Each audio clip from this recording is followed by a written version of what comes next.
Suatu ketika hiduplah seorang lelaki tua dan seorang perempuan tua di sebuah rumah kecil di pinggir hutan. Segala sesuatu dalam hidup mereka berdebat, hanya satu hal yang hilang, lelaki tua dan perempuan tua itu tidak memiliki anak. Suatu ketika lelaki tua itu meminta untuk membuat roti jahe dalam bentuk manusia kecil. Wanita tua itu melihat ke dalam gudang, dan hampir tidak ada tepung yang tersisa. Dia mengambil mangkuk, menggosoknya di sepanjang kotak, menyapunya di sepanjang dasar, dan segenggam atau lebih dari 2 genggam dikumpulkan. Wanita tua itu menguleni adonan dengan krim asam, dan ketika dia menggulung roti jahe di atas meja, dia mengambilnya dan membuatnya dalam bentuk seorang pria kecil, dengan lengan, kaki, dengan kepala. Dan taruh di oven. Setelah beberapa saat, wanita tua itu datang untuk melihat apakah roti jahe sudah dipanggang, mengambilnya dan meletakkannya di jendela agar dingin. Pria roti jahe mendingin, berbaring, tetapi tiba-tiba bangkit dan berlari secepat mungkin keluar rumah, dari jendela ke bangku, dari bangku ke lantai, melintasi lantai dan ke pintu, melompati ambang pintu ke beranda, dari beranda ke halaman, dari halaman ke gerbang, lebih jauh dan lebih jauh. Wanita tua itu memanggil suaminya, dan mereka berdua mengejarnya. Tapi tidak mudah untuk menangkap manusia kue jahe. Sekarang dia sudah sampai di ladang di mana para petani sedang mengirik tanaman mereka. Berlari melewati, pria roti jahe berteriak kepada mereka bahwa dia telah melarikan diri dari wanita tua dan pria tua itu, dan dia akan dengan mudah melarikan diri dari mereka juga. Para petani mendengar ini dan mengejarnya. Tapi, tidak peduli seberapa cepat mereka berlari, mereka tidak bisa mengejarnya. Seorang pria roti jahe berlari ke lapangan tempat mesin pemotong rumput sedang memotong rumput. Berlari melewati, dia berteriak kepada mereka bahwa dia telah melarikan diri dari wanita tua itu, dan dari lelaki tua itu, dan dari para petani, dan dia akan dengan mudah melarikan diri dari mereka juga. Para pemotong rumput tidak tahan dengan ejekan seperti itu, semua orang bergegas mengejar si pembuat roti jahe. Mereka berlari secepat yang mereka bisa, tetapi mereka tidak bisa mengejar. Dan ke arah lelaki kecil, sapi itu sedang berjalan, dia berteriak kepadanya bahwa dia telah melarikan diri dari wanita tua itu, dan dari lelaki tua itu, dan dari para petani, dan dari mesin pemotong rumput, dan dia akan dengan mudah melarikan diri darinya juga. Sapi itu marah, dan juga mengejar manusia kue jahe itu. Hanya dia yang tidak bisa mengejar. Dan seekor babi bertemu dengannya. Pria kecil itu berteriak bahwa dia telah melarikan diri dari wanita tua itu, dan dari pria tua itu, dan dari para petani, dan dari mesin pemotong rumput, dan dari sapi, dan dia akan dengan mudah melarikan diri darinya juga. Seekor babi memekik dan berlari mengejar. Hanya saja dia tidak bisa mengejar, dia terlalu gemuk. Seorang pria roti jahe berlari di sepanjang jalan, dan seekor kelinci bertemu dengannya. Pria kecil itu berkata bahwa dia telah melarikan diri dari wanita tua itu, dan dari lelaki tua itu, dan dari para petani, dan dari pemotong rumput, dan dari sapi, dan dari babi, dan dia dengan mudah akan melarikan diri darinya juga. Kelinci itu mendengar ini, dan mengejarnya. Dia juga tidak dapat mengejar pria kecil itu, hanya kelinci yang melihatnya. Seorang pria roti jahe berlari, dan seekor serigala bertemu dengannya, "Aku akan memakanmu," kata. Dan lelaki kecil itu menjawab bahwa dia telah melarikan diri dari perempuan tua, dan dari lelaki tua, dan dari para petani, dan dari pemotong rumput, dan dari sapi, dan dari babi, dan dari kelinci, dan dia akan dengan mudah melarikan diri darinya juga. Serigala itu menggeram dan berlari ke arah manusia kue jahe, dan dia menghindar, dan berlari secepat yang dia bisa.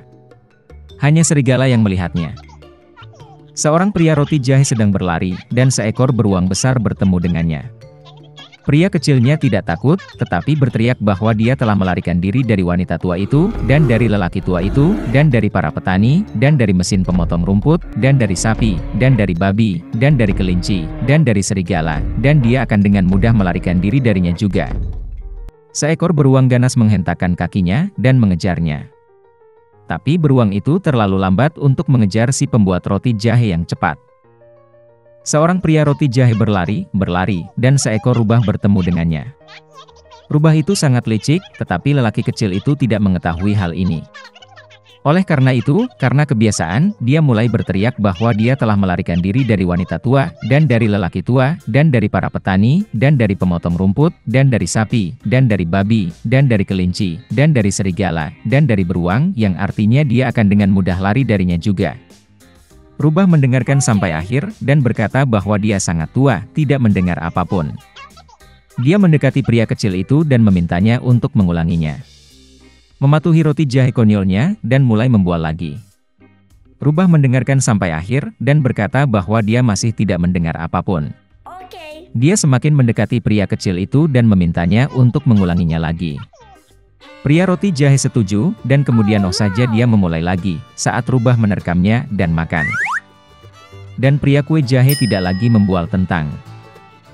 Dahulu kala, di sebuah desa yang jauh hiduplah seorang gadis malang, Karen, bersama ibunya. Di musim panas dia harus berjalan tanpa alas kaki, dan di musim dingin dengan sepatu kayu yang kasar, yang sangat menggosok kakinya. Dan suatu hari seorang wanita tua pembuat sepatu menjahit sepatu Karen dari sobekan kain merah. Dia membawakan gadis itu hadiah tepat pada hari ibu Karen masuk surga. Dan gadis malang itu tidak punya pilihan selain memakai sepatu baru untuk pemakaman. Meskipun sepatu merah sama sekali tidak cocok untuk berkabung, Karen tidak punya yang lain. Pada saat ini, sebuah kereta tua besar sedang melewati desa, dan di dalamnya ada seorang wanita penting. Dia melihat gadis itu, merasa kasihan padanya dan memutuskan untuk membawanya pulang. Selama bertahun-tahun Karen tinggal bersama seorang wanita dan tidak pernah melepas sepatu merah favoritnya. Tetapi gadis itu telah tumbuh pesat dan sekarang saatnya untuk membeli sepatu barunya. Jadi,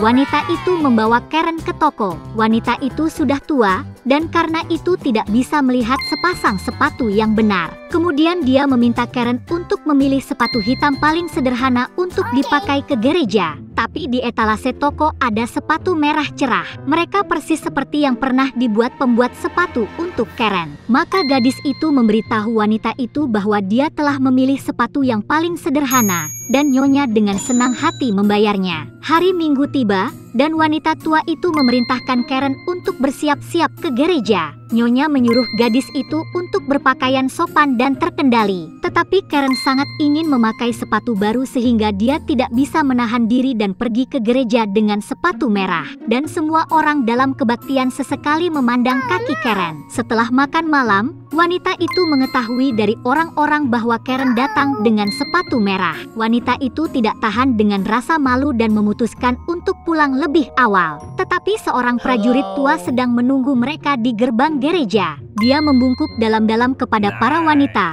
melihat sepatu merah itu dan mulai memuji mereka tidak seperti sebelumnya. Karen menari dengan gembira, dan kemudian kakinya mulai menari sendiri, seolah-olah sepatu itu memiliki semacam kekuatan magis. Gadis itu ketakutan, dia ingin melepaskan sepatunya, tetapi sepatu itu ketat. Sepatu itu melekat kuat di kakinya, dan Karen harus menari. Dia menari melintasi ladang dan padang rumput, saat hujan dan cuaca cerah, baik di malam maupun siang hari. Dan kemudian pada suatu malam gadis itu menemukan dirinya berada di tepi hutan, gelap dan menakutkan di sekelilingnya. Tiba-tiba cahaya putih membutakan Karen. Itu adalah malaikat berjubah putih panjang. Di belakang bahunya ada sayap besar yang turun ke tanah. Dia menatap gadis itu dengan tegas dan berkata bahwa karena penipuan, kebanggaan dan ketidaktaatannya, dia akan menari untuk selamanya sampai dia layu seperti mumi. Sebelum Karen sempat mengucapkan sepatah kata pun, sepatu itu menangkapnya dan menuntunnya. Untuk waktu yang lama, sepatu gadis itu dikenakan di atas batu, menembus semak belukar dan semak duri.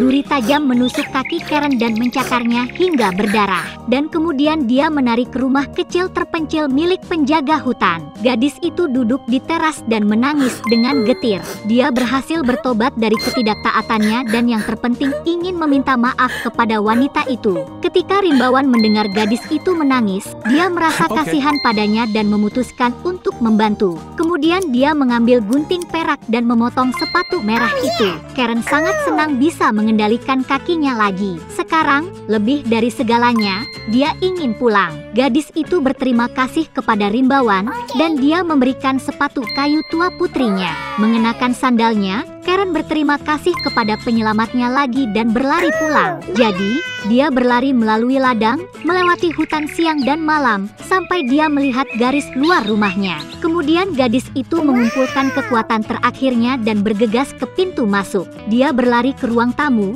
di mana duduk seorang wanita sedih, yang telah berduka atas putrinya yang bernama sepanjang minggu. Melihat Karen, nyonya itu berseri-seri dengan sukacita. Gadis itu melemparkan dirinya ke dalam pelukan pengasuhnya dan mulai meminta maaf atas ketidaktaatannya. Tentu saja, nyonya itu memaafkan Karen, dan gadis itu berjanji tidak akan pernah menipu siapapun lagi.